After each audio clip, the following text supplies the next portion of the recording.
What is going on, Sooner Nation? Thank you all for tuning into another episode of the Barry and Mack Show. As always, myself, Barry, personal trainer, sports performance coach out of Tulsa, Oklahoma.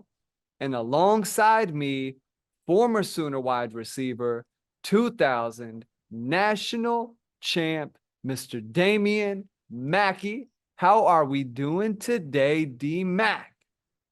Happy Monday, B. Always good to come out of a weekend with a successful event and a lot of cookies in the cookie jar, man. Coaches recruiting, getting these kids lined up, dialed up. I'm excited. Getting closer to the season. July is when summer starts to go downhill. The guys are feeling good, right? Bodies is taking care of business, and it doesn't hurt when you start to continue to fill the ranks with top rated talent. So feeling good. Absolutely, and we're going to talk about it. If you guys haven't checked out the series we did on summer conditioning, 7-on-7, all of the stories that DMAC told, go check it out on OU Insider's YouTube. And while you're at it, grab a subscription to OU Insider. All of the stuff we're going to be talking about, the recruiting hubbubaloo that's gone down in the past 72 hours, a lot of the big names that have chosen to commit to the Sooners. And we know what those commitments look like in the Venables era. They've been pretty rock solid. So right now, 25 and 26, off to a pretty good start with 26. But go over there to OU Insider, get yourself a membership. DMAC, we're going to get things started with the two receivers that have committed to the Sooners, Marcus Harris and Choice. We're going to get started, though, with Harris.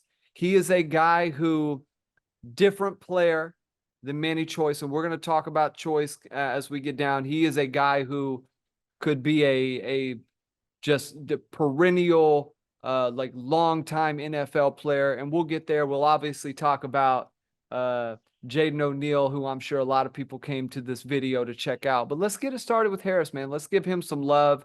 He's a guy who we talked pre-show, probably not going to be, the lead dog, right, in a receiving core. But Emmett Jones continues to make great evaluations. He continues to find guys who, gone are the days of the Hazelwoods and the Weises and the five stars that maybe they were top ranked guys, but it just wasn't right. Maybe they're right at a different school. Maybe they're right in a different program. But let's go out and find the guys who are a little bit hidden. Some of those gems who they have the attributes that you want, that you need, that you look for in a player that is going to fit the system that you're going to play.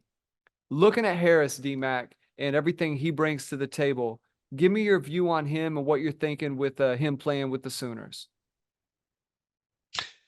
Before I get to Harris, I want to speak to Emmett Jones. Shout out to what he is doing. I think he is flexing his muscles and letting people know not only is he a phenomenal regional coach, he is a guru in the I-20 corridor. I have a bunch of buddies who coach and have previously coached in the Cedar Hill, Duncanville, South Dallas, Sauk, Lancaster area, and he has made his bones in that area. And obviously, when we talk to Manny, we'll speak to that with Lancaster, being where Manny plays. But Emmett Jones is letting folks know he's not just a regional recruiter. He is a national recruiter. He's going into some of the biggest programs in America, and making a splash with some of their marquee players.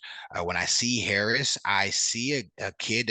I'm going to give you some pros and I'm going to give you some potential areas that I feel like might be stuff that it'll be interesting. But pros is he is very skilled off the line of scrimmage. If you go and watch his tape, he has a plan pre-snap for what he wants to do. He understands leverage. He knows how to get to the correct shoulder of the defensive player, based upon where the route or the ball is supposed to be placed. good breaking in cuts, good without cuts, and he's really good at giving you a head and shoulder one direction and sticking to the other. To me, that looks like a Z receiver. I will say, with us having players like Raggins and Burks and things like that, with guys that are extremely explosive, he looks to me like a 4 or 5 guy, which is nothing to slouch out. That's not a slight. I'm sure his coach tells him he's a 4-4 guy, but he looks to me like a 4 or 5 guy, short area quickness, good burst off the line of scrimmage, but not necessarily running away from players. He looks like a Z or an H to me. By the way, that's me to the T. If my best day, I'm a sub 4.5, 4.48 guy coming off my knee. I never ran anything faster than that, and I was plenty fast Yeah. in college. So looking at those aspects of his game, you really like that he plays at a school like Mater Dei, which is entrenched in winning, entrenched in playing against good competition, understands football culture, winning culture, high standards. And so when you see a kid with his measurables, you see a kid, again, receiver is so much about short area quickness and being tough and being at the spot when the ball is going to be coming. Those are things that I really, really, really, just right off the bat, watching the highlight tape, you can see those. With that, especially at a position like receiver, the only potential concern that I see is that there isn't a high ceiling. And so if Yeah. he gets to a place like OU, and he's consistently going against DBs that are 6 foot, 6'1", 6'2", long armed. They're also sub 4.4 guys, right? They also have an understanding and IQ of the game. Can he get separation and win in those matchups? Typically, when you have a player like that, it's different when you're not the best athlete on the field because you're going against 15 through 17-year-olds, and now you're 18, 19, going against individuals who are 20, 21, 22, long armed, quick as hell, and potentially a better athlete. So he looks like, I think you hit the nail on the head, Barry. I think he's a guy who comes in the program and can immediately be a player, especially if he's mentally tough, mentally strong, and Mm-hmm. has a knack for understanding angles and such. But he's also a guy where we're going to talk about choice on the other end, where his natural attributes don't just kick ass right when you see him touch the field. So great pickup, great for going out of the region, picking a school like that, a high end caliber player at a program like that. If he's got pull and influence, other guys may want to follow him. That's the kind of residual impact that a player like that could potentially possess. And I think the only con or concern is hypothetical. Like, it's not even something we can see and say is going to happen. It's just something that you may predict when you see a player of that caliber. Yeah, I'm with you. His stuff off the line of scrimmage is great. He has a really good knack for filling space. You know, things where you gotta run some of those routes where you're just kind of sitting on the hash. Maybe you run 3 or 4 steps and then you turn around and stop. Some guys will run right to the DB, and Yeah. some guys can feel what that distance needs to be in order to still put a shake on a guy. He's a player who fills that distance. That is high IQ, if you will. You talked about it, really good with the angles. His explosiveness is really good, in Yeah. that in and out of cuts, even stuff where he's already scooting a little bit. There's some plays in the end zone where the speed won't really matter. What he needs to be able to do is separate with some of the shakes, be able to play low. You can tell in a lot of the highlights, most of his highlights are especially stuff where he's caught the ball deep. He's starting really low out of that stance and he's blasting off, just trying to get a step on a guy. Because how can you tell if a guy, this is a little inside baseball, if you're trying to see what type of speed a guy has? A lot of those California DBs are going to be in that 4.45 range if they're playing corner, especially against a school like Mater Dei, because the receivers they're playing against are going to probably be in that range. So if you see a guy at receiver who's maybe not separating as easily, and in his case, he's getting a step, right? Because he's quick, he's explosive, he's able to get that extra little oomph off the line of scrimmage, or use his head and his shoulders to get past the guy, but he doesn't quite have that ability to put the 2 and 3 steps beyond a guy. And that's something you see out of the tape. really good hands. Some of the catches that he made are balls that are coming in pretty hot, different angles, catching low, catching high. You do like to see that. Sometimes if the quarterback's too good and he's a guy who just kind of puts the ball where it needs to be, and guys don't have to, make the imperfect play. You like to see guys have the ability to, put one hand up, grab the ball. He also too, just from looking at some of the photos, looks like for his height, has pretty big hands, like the way he's kind of owning the football on some of the still shots and things. And that always bodes well at receiver. So definitely with you. Probably not a guy who is, a top tier, but certainly a guy who you never know, man. Guys like that make all conference. They end up being Yep. 3, 4 year studs. Look at a guy like Drake Stoops who didn't struggle to find his footing. He has some nice plays starting off Early on. his career, but he was a different player by the time he hit that senior season. He was a guy who no chance NFL wise early, finished with the ability to have a cup of coffee in the pros and be a valuable piece for somebody. So I think that's probably it on Harris. Let's move on to Emmanuel Choice. He's a guy, Texas area, again, touching on what Jones has done. This is a kid who listed at 6'4" by a lot of the mainstream sites. So you can probably guarantee he's a for sure solid 6'2", 6'3". Seeing him standing next to Jones, he's got a good bit of height on him. And we talked Jones, probably a 5'11", kind of guy. Um, he's a player, D-Mac, who could get to Oklahoma and maybe not first year, but second year be a game changer for the Sooners. You add him to now a list of guys like Zion Kearney, players who are a Zion Reagans. You're now mixing up the cupboard a little bit with you got speed guys, you've got your jump ball guys like Ivan Carrion, your guys who are big and long who can go get those passes in the red zone.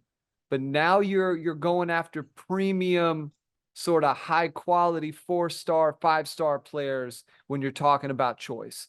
And want to touch on before we get to your evaluation of him, he's a guy who OU offered very early.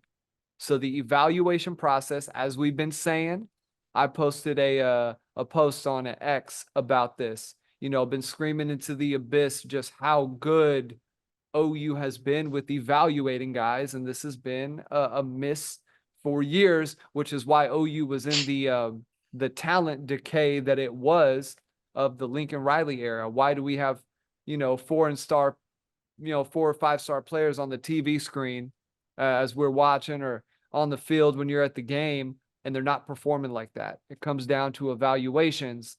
And just because a guy's listed at that doesn't mean that he checks all the boxes for you. Talk about what you see in Choice and what you think he could be as a Sooner, what type of player you potentially see him becoming. Yep. I do want to digress real quick and say that for me, Harris is an immediate comp to Wick. You watch Joaquin Iglesias and how he played at OU. I look at Harris and same body type, Mm, mass, the quickness. Wick is a comp that I feel pretty comfortable saying that the young man from Atterday um, is in the same caliber of and yeah, baller, right? Kid came to OU and Wick is one of those guys. Choice. The first thing that jumps off the page for Choice is he moves like he's 5'11". So if he's truly 6'3", 6'4", let me give you an example. Carrion's a guy who, if you remember last year, I said I liked him, right? Obviously, Ragans is the burner. Carrion's a 6'6" dude from the Lubbock area.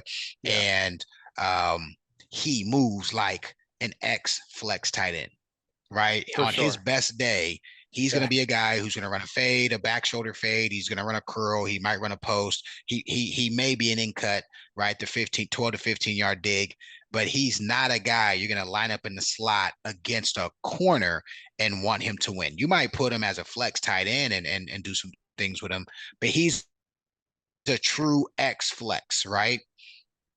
Choice is a different animal. The first thing you see when that film comes on is a guy. When I watch Harris, it's like, ooh, he's a Z or an H. Like you can see it. Oh, Z or H. When you watch Choice, the name who comes off immediately to me is AJ Green. That dude was an Mm, X by body, but was a Z by athleticism, and that's what you see with this kid from Lancaster. This guy, he's got the physicality, but he has the movement of a true anywhere position receiver. He's positionless, and he just happens to be 6'3", 6'4", however big he is, and he understands the nuances of the position. He is not as polished as Harris. You go watch Harris. Harris understands bump where the guy's in the arm's length. Harris understands bump where he's a yard off and he's trying to shadow you. And then Harris reads zones well. I also didn't say Harris does a great job in red zone and getting to the overlapping safety. Those safeties are trying to rob everything because it's a condensed area. Harris did a great job on his film. You can see that. yeah. Choice is a guy where you just can see consistently over and over and over again. He's ISO'd against one guy, typically is the X role in the offense he was running with Lancaster, and he's just whooping his ass. And he's beating him to the edge. He's getting inside of him. He's big boying him. But more importantly, he can catch the ball and do something with it with wiggle. Scary. He reminds me of when Ole Miss had Megatron and God, how about that, right? They had the guy who's a Seattle Seahawk. What's his Metcalf. name? Yeah. Four Metcalf. three, X receiver. Yeah. And then DK. they had the Yeah. other guy who's the number one, bro, bro. Like I don't know if he's explosive as DK. And what's my man's name for the Eagles? Just got Oh, he just got his money. um, I know dadgummit. I can't. Is his name AJ Brown? Is his name AJ Brown? Is that his Yeah, name? AJ I Brown. feel like his AJ name's Brown. AJ Yeah, Brown. he was with Yeah, I feel Tennessee. like He he was went with to Megatron. He was with yeah, DK Metcalf in Ole Miss. yeah. He's got a body, Golly, man. dude. He's got a huge. Again, he reminds me of AJ Green. When you look at when he was at Georgia, and then you look at him when he was in Cincinnati, and what Yeah, he was able to just be. I mean, he was a better athlete than most of the corners he went against. Then you got the guys like Jefferson and the newer age guys. He's a slider. That's a guy who although he's 6'2", 6'3", he's a thinner guy. So bigger DBs, if they get their hands on him, he can't just run through traffic. This Choice kid is thick through the thighs, thick through the ass, thick through the shoulders, and he's got another year of high school football. But the thing that just makes it uh, um, really enticing is the explosiveness. I bet you in the foot race he's faster than Harris. I bet you. I bet you I if you would put probably both those say guys, so. and he's 4 inches taller than them. You know what I'm Yeah, saying? And his yeah, body mass is substantially more girth in him. And those are the type of players, if they stay healthy, they keep their head on straight. He could be an alpha dog. He could be the starter as Z and make a guy like Harris have to play H or B at two. Like, but he's got X man. size. That's X size. Six Sure. four is X. On's an X. He'll never play Z. If he plays Z, I'll take away my receiver card because I know what Z receivers are required to do. You could throw Choice over there on the same size as a tight end off the line of scrimmage, run jet sweeps, run end arounds, run all that stuff, and the kid will be money for you. Man. Yeah, his open field, he looks really smooth. Catching the ball looks smooth. He the wiggle you talked about, he's a guy, big guys, especially in high school, struggle to get low, play low. We talk about that all the time. That's the biggest change when guys get to college and can make guys miss when they otherwise couldn't, is having that strength and that base to be able to get low, play low, and then now be explosive. Guys like Harris develop that because they need it. Guys like Choice at the high school level don't need it. So when they have it, it stands out. It's what helps you with your route running. It's what helps you off the line of scrimmage, be able to blow past guys much easier. He's a guy who can big body a little man. He's a guy who can run past you. Right in the film, when you look at Harris as opposed to Choice, Choice is separating from guys when he's getting past them. He's not only getting that initial step, he's turning that into 2 and 3 steps against guys in Texas. You're playing against players who can play. Yep. It's it's a step up in competition. You're going against guys who are, if they're covering choice, they're probably a pretty good player. Chances are they can run a little bit, and he's getting the job done. But again, the evaluation process, OU wanting to see these guys live, OU doing their best to make sure that when they give out an offer, it is an offer that is going to be a player who can help them win in the SEC. And I think that, you know, they're not trying to win in the Big 12 anymore. Right, right, And right, it's right, so hard right. to, you're trying to win SEC games. And in order to do that, you're going against Alabama's DBs now. You're going against Yep. Georgia's DBs. You're going against the guys LSU is putting out there.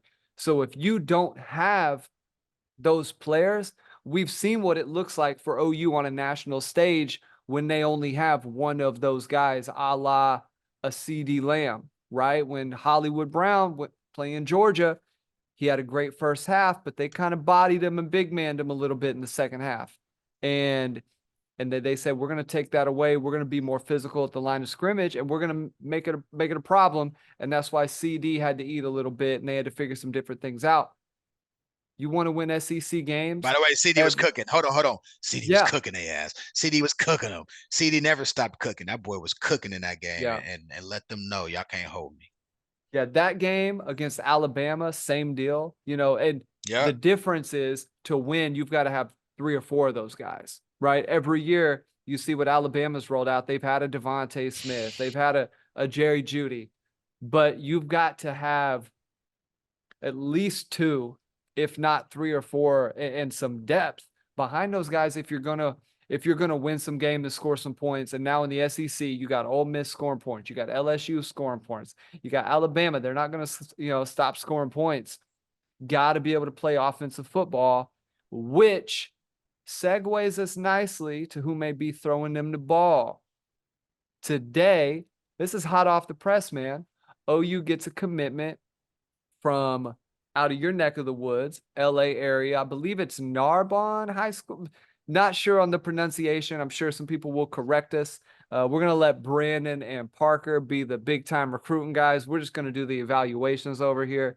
But out of your neck of the woods, DMAC, Jaden O'Neal, listed at 6'3", 6'2" by a lot of the services, anywhere between 200 to 210.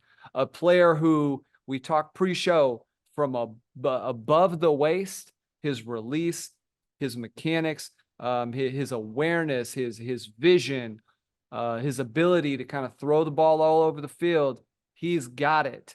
He's a player who, as we talked about, still got 2 years remaining in high school. So big time chance to develop. He was a guy who was camped at Oklahoma. Oklahoma's seen him up close quite a bit. Talk a little bit about what OU is getting in this quarterback, who is a big time pickup for the 26 class now, who believe that is Hatton and Wright. I believe they have 3 commitments now for 26, which is, 3 guys who are probably going to be impact players, especially with an O'Neal who could turn out to be one of the better prospects of the class. Give us your thoughts. The first thing that comes to mind, Barry, is his ceiling is, is astronomical. Number one, in today's game, what a lot of offensive minds want to know is it an effortless throw with Mhm. pace? Go watch the kid throw the ball at OU's camp on a game tape that they have online and his highlight tape. It's effortless. It's a 40-yard pass. It's a 7-yard inside slot slant. It's a 17-yard outside receiver speed out. The ball's flying out of his hands. So that right there is already, it takes a half second off of reaction time. By the way, he has a very quick motion. He has almost a 3/4 sidearm that if he does, he's such a big, strong kid. He doesn't have to get on top of the ball for it to have velocity. He can throw that sidearm 3/4 throw, and this is film from his sophomore year. Scary. The Yeah. second thing I want to discuss is his body. Right, I was telling you this before we jumped on the air. He's a kid when you watch his sophomore film that DBs are not going to want to tackle. I didn't see him run a lot, so I don't know if he's a dual guy, he's a pocket guy. Based upon what I've seen, he looks like a pocket guy, but as a sophomore, he looks like he's got a little child baby fat. Whereas by the time he's a senior, if he leans out, the kid chooses to run track one season and he'll probably get Yeah. dusted, but get his body right, the Olympic lifts, the explosive, reps that you know a ton about this being a sports performance specialist. If he goes that route instead of doing the baseball, I don't know if he's a baseball guy. Just by the way he throws the ball, it looks like he might play baseball. There's some If baseball in there for sure for when he right, throws that ball. just Yeah, by the yeah, way he yeah. throws, it looks like it, right? If the kid really wants to be special and he does one season of track or two, I'm just, it's gonna Yeah. change his body because of the snatches, the cleans, the lifts over the head, the real explosive stuff. But his body's a big deal. That's number two. Number three is just as a quarterback talent, um, you see him, throw the ball all over the field, right? A lot of times big time college recruits are the best athlete on the field and they can throw the deep fade or they can throw the deep post. This kid's throwing intermediate all over the field. This kid is throwing it in, dropping it into the bucket. He's running a half boot. All right, and throwing a nice nerf because the tight end or the fullback is leaked, and it's not the same throw you throw to a Z or an X receiver with a lot of pace. You can see the changeup right on those throws. I think he's a 5 star. It's hard to give unless your last name is Manning. It's really difficult to be a 5 star as a sophomore. You know what I'm saying? Yeah. He looks like he has the makings of a kid who, by the time he gets through his junior season, assuming he continues to excel, he looks like he has the makings of a kid who the what is the prognosticators? Is that the right way to term? I'm trying to expand my Yeah, vocabulary, so the maybe I didn't use it right. prognosticators. The Yeah, man. the prognosticators you like, how they say, oh, you can't give Kyler the 5 star because he's 5'10, or Jackson. And remember, Jackson was a 4 star for a long time until he really started to ascend. He's 6'3, he's already 210, he's throwing the ball all over the Yeah. field. You know what I'm saying? Like those are the kids. What's your excuse going to be on this kid? He's a kid who I think falls into that 5 star range depending on how he plays this season. I think he's an alpha that um, is the perfect mold for how the game is played today. You don't need the 6'5" statue who holds the ball real high and necessarily throws, you know what I mean, a cannon. You need someone who's flexible, who can pivot and make things happen off schedule, but still has the ability to play within the confines of the offense. But again, kid like him gets on the edge, and there's a 5'11", 82-pound corner. That's not going to be a fun tackle to make Yeah. going against a quarterback like that. Yeah, I said body wise, other than not being quite as thick in the lower half, and some of that'll just come with development. A little Caleb Williams to the build, right? Just kind of a thick guy, especially as a sophomore, man. Like you got to remember that's 15, 16 years old. Like that's not, He was probably playing as a 15-year-old yeah, most yeah. of the And season. he is put together, man. Um, one of the things that kind of comes to mind with his development is, yeah, I thought, so I want to go back and talk a little bit about Hawkins. When OU initially offered him, he was almost in that similar vein of everything above the waist was really good. There was times though in the pocket where he struggled to maneuver a little. It was just young quarterback stuff.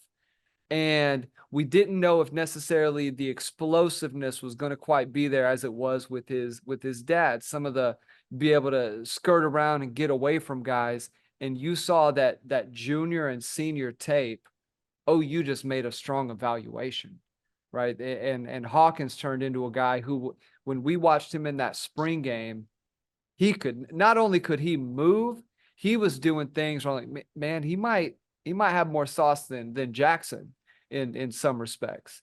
Oh, he And has more sauce than Jack. Oh, no, no, no, no, no. yeah, He has more sauce than Jackson. as That's not to be for sure.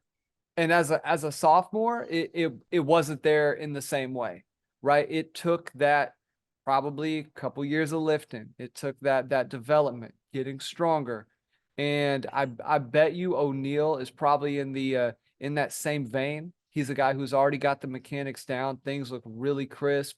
He's throwing right to left hash, 50, 60 yards, just as you said, butter. It's flicking the wrist. It's very Kyler Murray-esque in terms of just not having to put a bunch of body into it and getting the ball where it needs to be.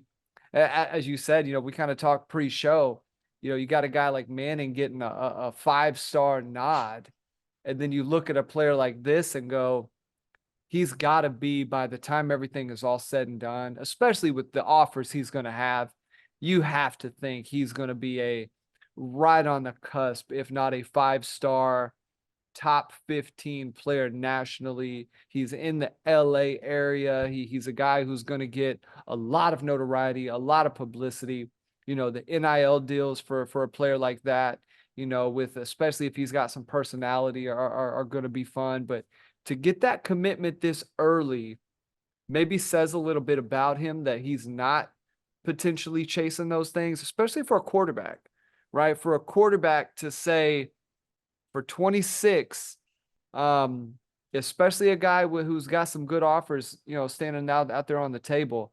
I think this says a lot about who he is. You listen to him interviews. Brandon Drum just interviewed him over there on OU Insider, so go take a look at that. It's available on the YouTube. Fantastic interview, and you get a little bit of an insight into him. I wouldn't say he's a quiet guy, but certainly that calm demeanor. But you see him on the field, some of that nasty comes out a little bit. But he's a player who I think could be, again, you're recruiting for the SEC. You've got to have guys who are SEC level good, who week in and week out can go out there and handle business. DMAC, just give me, before we get out of here today, just wanted to touch on these three guys. Give me a sense of how you feel recruiting is going, right, for Oklahoma, particularly 2025. We all know early signing day is when things matter. So this is the meat of the recruiting season, right? This is where you start really gearing things down. And O'Neal's a 26 guy, so we'll shelf that for right now. Just talking 2025, how do you feel the Sooners stand right now? We're in a solid position. Um, Obviously in the skill positions, the deep, like the second level of the defense, even the D line. We've got a lot of stuff cooking. Chavis and Bates are making some noise. My only concern is O line. I know we are hungry for some top shelf linemen, and we've got two or three guys in our crosshairs. I want to say there's one kid that's God, I forgot his name. I was reading about him last week, but he looks like a heavy lean. And then there's a couple other kids where us and Texas and Oregon and a few other programs um, are heavily after them. And then, my only fear is I know there's three guys we're after, and we need to sign two. And after those three, we either got to go make some amazing evals, or we've got to go to a lesser caliber player. And so, I'd like to see us close out strong on the offensive line. I like some of the stuff that I'm hearing some of the recruits are talking about with Coach B, and how he's created a legacy. And OU has a lot of the stalwarts and all pros and younger guys going first round back to back to back years now, right? Well, we've got a ton of, not a ton, but we've had consistent first round draft picks from our tackle position. Obviously, Creed doesn't hurt you at the center position as well. So I want to see how we address the offensive line competition that we're currently in. Knowing some of the guys here in the Dallas Metro who are big Texas guys, talking about coaches, high school coaches, and hearing the rumors of they have something called like Texas Junction, which is a coalition of money that says Texas will always have the best O line, and they're willing to invest $2 to $3 million a year to make sure that happens. So I know, and I don't know how true that is, but I'm just listening to some of my buddies who are head coaches and coordinators and Sure. such in the Metro, and they brag about that kind of stuff, knowing that OU has really created some alignment in our NIL, and is willing. You don't go into the SEC saying we're going to play it safe. You just don't do that in the SEC. I know we're willing to invest and do what we need to do. I want to see Coach B take the top guy and turn him into an NFL talent, right? And let those top shelf tackles, because we're good at quarterback. I believe we just got another running back that's solid. Receiver, we've got a cupboard full of them. The receiver crew's so good. I don't know if Petaway is going to be a guy anymore. And I loved Petaway a year and a half Yeah, ago when he was being recruited. He's a guy who he better clean up his kind of just his fluidity, right? Being fluid as an athlete with running yeah, the routes before the ball gets there, which is a good yeah. problem to have because he's a good player. He's definitely a good player. Again, the secondary, we have avatars all over the place. Backer, we're continuing to do well. I'd even say the D line and tackle. We've got a lot of options. Chavis is doing a good Got job some on the recruiting in-state trail. guys who are gonna We got be some. be We some be some dudes. I want to see tight end. I think tight end has some prove it. This is going to be a prove it season at tight end, Yeah, and yeah. the offensive line. We've got to get back to getting top shelf guys versus turning projects and or potential into good players. We need to just go ahead and recruit some of those guys, and that'll take us over the top. We're solid. I'm not saying we're kicking ass yet, and I think that the SEC bump and jump is going to, you know, we're in a different hemisphere of competition. And the Big 12, it was us and Texas and everyone else, right? Like it was Yeah. essentially Texas would get their guys, we could steal a few, but no one was going to pick any of those other schools over one of those two if they had an opportunity. We've got to make sure we can get that bump and compete with the Georgias and the LSUs and the Bamas of the world heading into the SEC.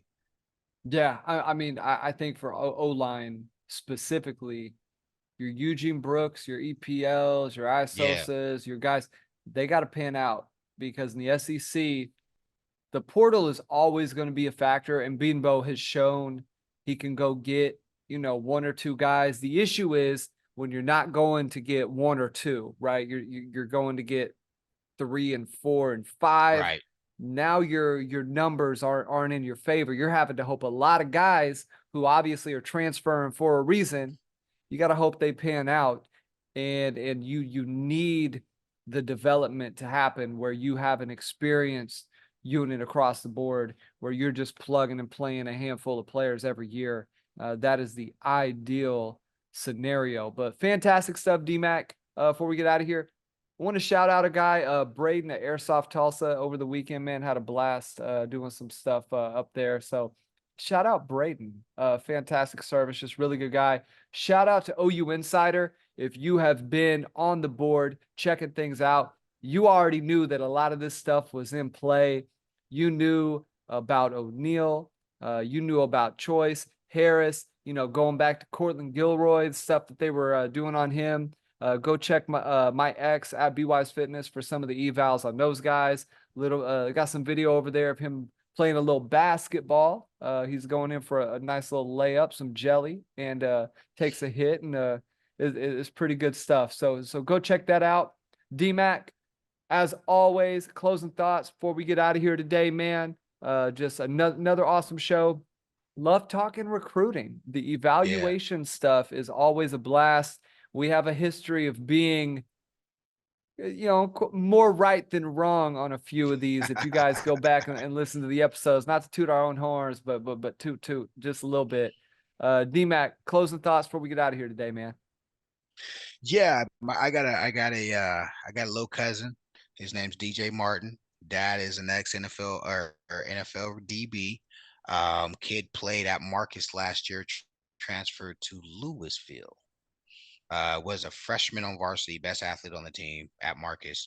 He's now since transferred to Louisville. And by the way, I was just looking it up. The kid that I know is probably a Texas lean, but is giving OU a shot. His name is Michael Fasusi, I believe is Oh Fasasi. I don't know how to yeah, say it correctly, yeah, but he's at Louisville, and so big cousin gonna be watching the young lad for my family play ball, amen. and so I'm gonna see what things is looking like with the Louisville kid. Um, but no, man, I obviously it's fun to get back to doing analysis on recruits. I think we should, Yeah, get our first year. We did a ton of that, and so let's get back to doing that. Um, again, I was just looking at the publications. I think a lot of the websites and all the media and such are saying it's really the O line is the only area where we don't have a really good stronghold on on the kids we want to recruit. So we want to make sure we address that, take care of business. But I'm excited, bro. If getting back to watching film and seeing the kids that are going to be coming into the Yep. program and really connecting dots on where they could forecast and help the program. It's always fun to do and always great to do it with you, bro. So Absolutely, man. looking By the forward to it. time you guys see this, we're gonna be about 65, 66 days from OU football. We're getting real close, man. Almost at that 2 month away mark. Couldn't be any more excited. It's going to be a blast. First year in the SEC, first year of the Barry and Mack show with OU Insider. Make sure to go get a subscription because we're going to be doing stuff on the board this upcoming season. We've already given you guys a peek here and there of some different things that we're going to offer and interacting with the guys. But when the season kicks off, we're going to be doing some really cool stuff. But again, want to thank everybody for tuning in. Go over to the Instagram. Damien is at Dame That Dude. Find me at BWise Fitness, letter BWISE Fitness. And on X, he is D_Mac13. And again, at BWise Fitness. And as always, go check out OU Insider, ouinsider.com, where all the OU team and recruiting news is available to you guys. Just a click away. Thanks for tuning in, and we will see you soon.